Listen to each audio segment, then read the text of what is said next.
Oke guys, welcome back to Daily Charting with Toshi, di mana kita akan daily chart your favorite cryptocurrencies. Oke, dalam 24 jam terakhir, cryptocurrency market meningkat sebesar 2,4%.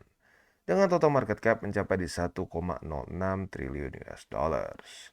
Dan kita bisa lihat untuk Bitcoin terjadi peningkatan yang signifikan sebesar 2,84% dan sekarang kembali trading di angka 26.250. Artinya ya, sudah sedikit di atas dari bull support band tetapi masih belum berhasil menaklukkan MA200 weekly ya. Lalu untuk Ethereum terjadi juga peningkatan sebesar 3,3% dalam 24 jam terakhir dan sekarang trading di angka 1718.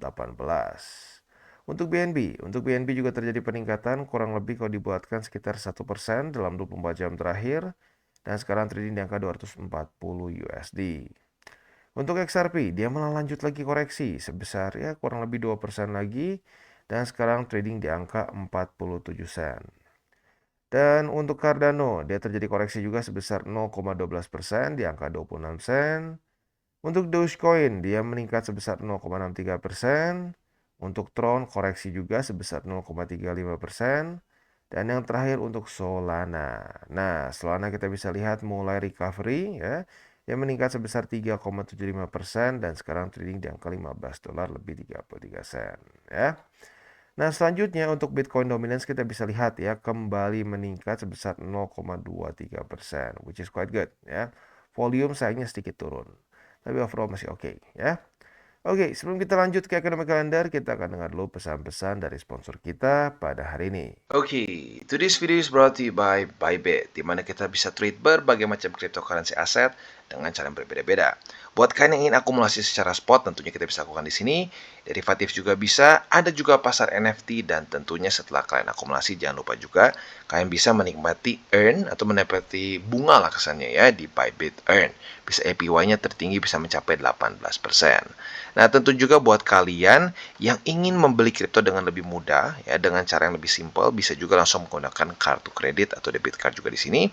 Dan juga buat kalian yang mungkin sudah lebih crypto savvy nih ya, bisa menggunakan options juga ya. Jadi kurang lebih seperti itu. Dan buat lo yang belum punya akun di Bybit, silahkan bisa cek link reflektor di bawah dan mulai trade di Bybit. Oke, dan sekarang kita masuk ke ekonomi kalender. Pertama kita ubah dulu ke GMT plus 7 di sini ya.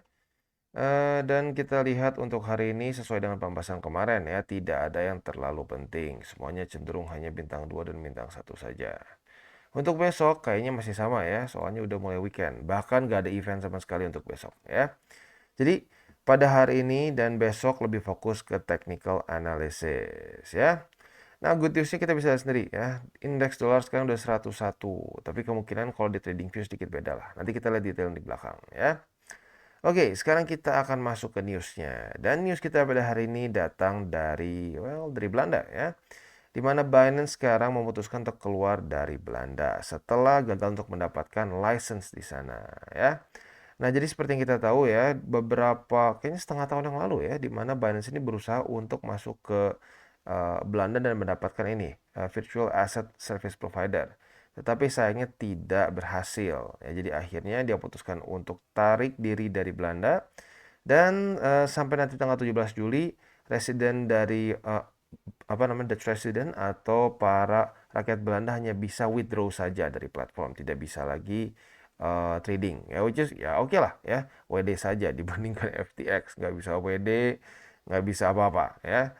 Jadi kurang lebih seperti itu untuk news dari Binance. Lagi-lagi ini kemungkinan besar terjadi karena ya pressure dari US ya. Seperti yang kita tahu sekarang SEC sedang ada kasus hukum dengan Binance dan Coinbase. Maka dari itu kemungkinan besar dua exchanger ini akan cenderung sulit untuk mendapatkan licenses di Eropa karena rata-rata Eropa adalah sekutu dari Amerika ya. Mereka takut kalau kesannya mereka melawan, ya dalam tanda kutip melawan regulator Amerika. Oke, selanjutnya kita akan geser ke analisa dari Twitter. Ini kita ngomongin apa? Kita ngomongin soal support. Nah, support yang dibahas di sini itu adalah di angka 24.800-an. Nah, kalau gua pribadi sih, mungkin kalau support yang gua pernah bahas itu bukan di situ ya. Tapi support yang gue pernah bahas itu ya di MA200, Bull Support Band. dan juga ada 25.400-an. Walaupun kemarin sempat jebol di sini ya. Well, kalau mau benar-benar di 24.000 juga sebenarnya oke lah ya. Dia 2 kali berhasil menahan. Secara struktur juga benar di sini. Jadi maybe ini bisa memantulkan Bitcoin dan buat dia lanjut lagi ke atas. Nah, sekarang PR besarnya adalah apa? Jangan sampai ke 25.000 lagi. Karena kalau sampai dia retest ke 25.000 lagi tanpa dia nge-retest ke sini ya, ada kemungkinan bisa jebol ke bawah ya. Jadi kurang lebih seperti itu. Ini terjadi pola falling wedge ya. Dan untuk falling wedge tentunya yang bisa membuat ini membuat ini jadi kesannya dalam tanda kutip dianulir adalah kalau dia berhasil menembus seperti ini ya. Dia menembus, nah falling wedge-nya itu jebol artinya ya. Jadi kurang lebih seperti itu harapannya untuk Bitcoin dan selanjutnya kita akan geser ke TA kita seperti biasa. Untuk Bitcoin sendiri sesuai dengan pembahasan kemarin-kemarin ya, PR-nya sekarang bergantung di weekly. Daily kita udah bahas berkali-kali dan ya ujung-ujungnya at the end of the day-nya yang lebih penting di weekly sekarang ya. Weekly-nya kita ngelihat di sini ya. Kita harus bisa weekly close tepatnya itu sebentar ya. Harapan gue sih bisa di atas dari semua support ini ya. Salah satunya udah berhasil nih. Dia berhasil mantul di 25.827 ya. Nah, harapan gua nanti hari Senin nih ya, kurang lebih 2 hari ke depan dia bisa weekly close di atas dari bull support band dan juga di atas dari MA 200 weekly yang warna merah ini ya, which is di atas 26.518. Itu harapan gua ya. Karena kenapa? Lu udah rada bosen mungkin nggak dengarnya ya. Tapi ya faktanya kita harus lihat lagi ya, jangan pakai feeling tapi pakai data. Kalau setiap kali bull support band ini berhasil dipertahankan seperti di sini ya. Kalau kita mau lihat lagi juga ada di sini ya. Lalu kalau mau lebih jelas lagi tuh di siklus sebelumnya ya, di sini nih. Berkali-kali berhasil dipertahankan seperti di sini, di sini, di sini, di sini, di sini, di sini dan seterusnya. Itu adalah pertanda bahwa Bitcoin akan lanjut membuat ya minimal movement ke atas. Kalau dalam konteks bull market akan terus membuat all time high begitu ya. Jadi makanya sangat penting untuk Bitcoin bisa bertahan dan weekly close di atas dari apa? Bull support band ya. Ya, karena MA 200 juga dekat banget jadi ya otomatis kalian juga sepaket di atas juga dari MA 200 weekly ya. Jadi itu dia PR untuk Bitcoin dalam 2 hari ke depan ya. Selanjutnya kita akan geser ke indeks dolar. Untuk indeks dolar sesuai dengan harapan kita ya, dia terjadi daily close yang bagus nih kemarin. Ya, walaupun sekarang sedang market close, tapi kita masih tetap bisa bahas apa yang kita inginkan yang dilakukan oleh indeks dolar secara TA ya. Yang pertama adalah semoga saja dia reject oleh MA50 ya. Jadi seperti yang kita bisa lihat di sini, tanggal 15 kemarin dia daily close signifikan di bawah dari MA50 ya. Nah, semoga saja ini mulai berubah menjadi resisten. Jadi harapannya adalah retest 1, retest 2 dan mulai daily close lagi di bawah dari 100,05. Itu harapan gue untuk indeks dolar secara overallnya ya. Lagi-lagi buat lo yang belum ngerti kenapa kita pengen indeks dolar melemah adalah karena korelasi indeks dolar dengan risk on asset ya. Kecenderungannya adalah risk on asset ini ya akan meningkat, akan masuk ke bull market apabila indeks dolar dalam kondisi bearish ya, atau bisa juga kita bilang dalam kondisi bear market. Jadi kebalikannya ya, korelasi yang berkebalikan. Jadi kurang lebih seperti itu untuk makronya.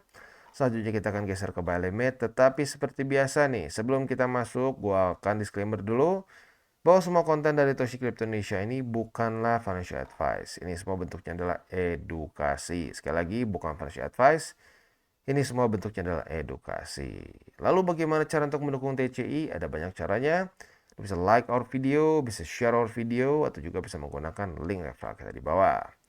Nah, buat lo nih yang sudah banyak akumulasi Bitcoin, altcoins lain-lain, ya tentunya ada yang kepikiran nih pasti. Ya, apalagi melihat kasus seperti yang Binance sedang diserang terus, Coinbase diserang terus, dan kasus ekstrim FTX di tahun lalu, mungkin banyak yang berpikir, kayaknya gue harus pertimbangkan deh buat punya hardware wallet supaya kita bisa self-custody.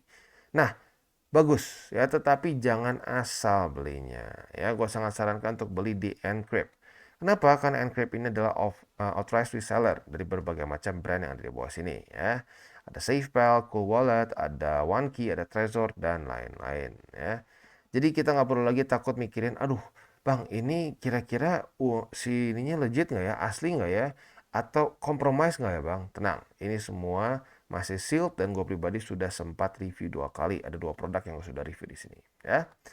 Jadi kurang lebih seperti itu, dan sekarang kita akan lanjut ke buy limit. Oke, dan sekarang kita akan masuk ke Bitcoin. Untuk Bitcoin kita bisa lihat dia berhasil mereclaim buy limit kedua, which is good ya.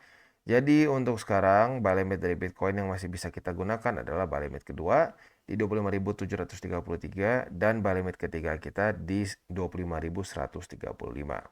Itu untuk posisi spot di Bitcoin. Untuk posisi futuresnya, kita bisa lihat sudah terjadi retest pertama di 26.412. Apabila pada hari ini terjadi retest kedua lagi, ya, atau konfirmasi, kita bisa pertimbangkan untuk buka posisi short dengan target TP kita di angka 25.733. Itu untuk posisi shortnya, ya.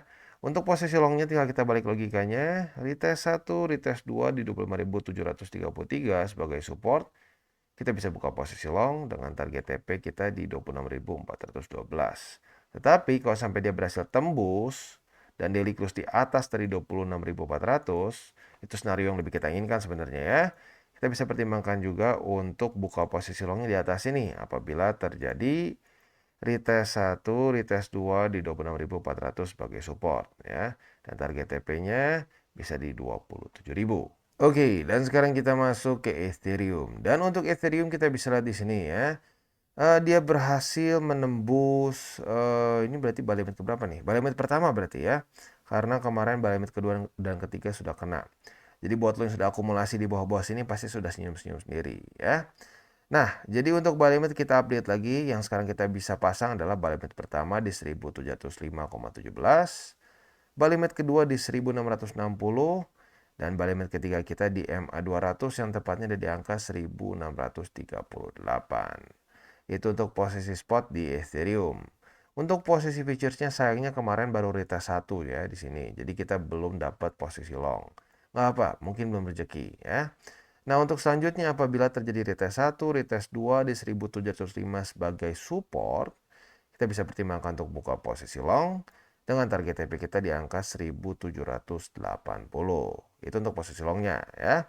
Nah untuk posisi shortnya tinggal kita balik logikanya. Retest 1, retest 2 di 1780 sebagai resisten. Kita bisa buka posisi short dengan target TP kita di angka 1705. Oke, dan sekarang kita masuk ke XRP, dan sepertinya XRP sedikit berbeda dibandingkan beberapa altcoins lain ya. Di mana dia malah cenderung melemah sekarang. Setelah kemarin bertahan di sini, malah sekarang cenderung melemah saat yang lain mulai rally ke atas ya. Dan sedikit bad newsnya adalah kemarin dia daily close di bawah dari MA50. Maka dari itu buy limit yang tersisa untuk XRP tinggal di MA200. Which is itu adalah buy limit ketiga tepatnya di angka 42 sen. Itu untuk posisi spot di XRP. Nah, untuk posisi futuresnya berarti posisi long kita kena cut loss karena sudah terjadi daily close di bawah dari MA50. Ya sudah ya. Nggak apa-apa, waktunya cut loss, waktunya TP ya. Oke. Nah, untuk sekarang setup posisi shortnya berarti kalau sampai terjadi retest 1 ya, retest 1 di sini, retest 2 di MA50 sebagai resisten, kita bisa pertimbangkan untuk buka posisi short ya. Nah, target TP-nya di mana? Target TP-nya kita bisa pertimbangkan di struktur sini ya, yaitu di angka 45 sen. Jadi retest 1, retest 2 di sini sebagai resisten. Kita bisa buka posisi short dengan target TP kita di angka 45 sen ya. Jadi kurang lebih seperti itu untuk posisi shortnya. Untuk posisi long karena cut loss tapi nggak apa. Sekarang kita akan geser ke BNB.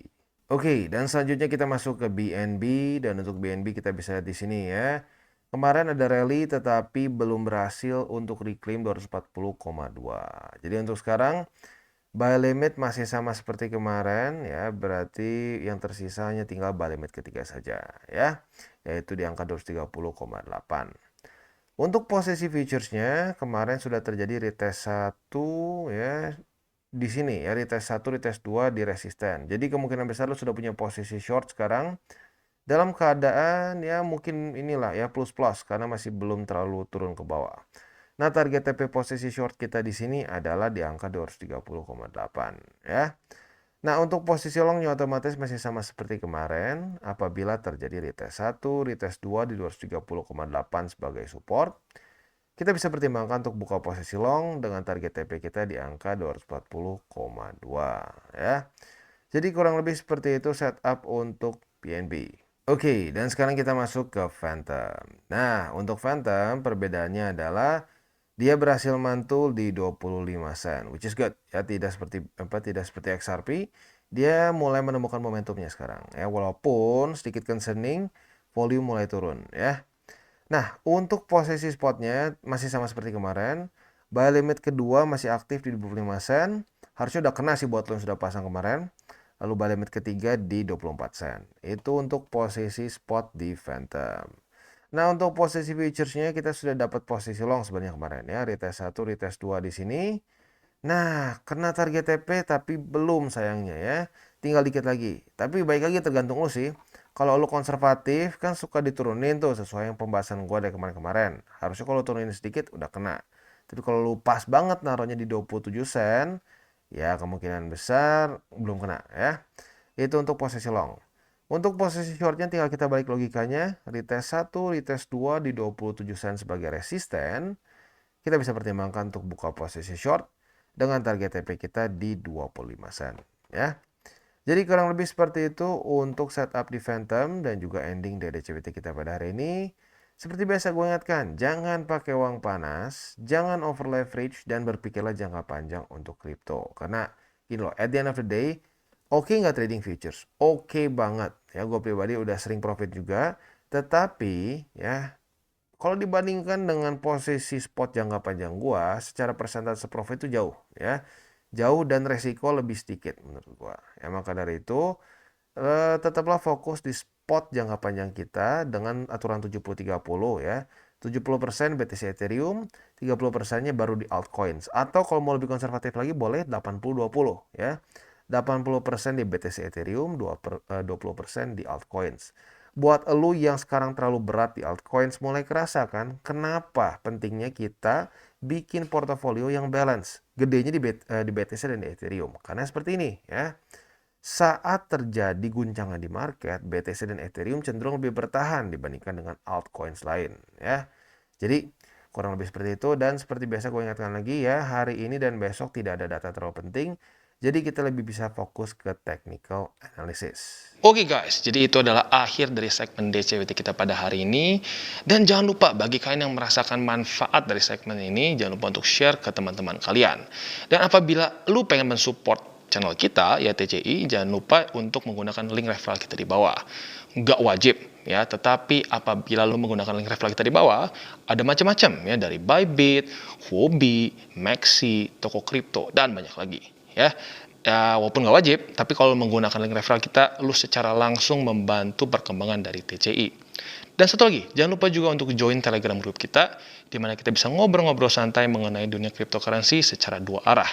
So, jangan lupa untuk like, subscribe, klik the bell icon, and see you on the next video.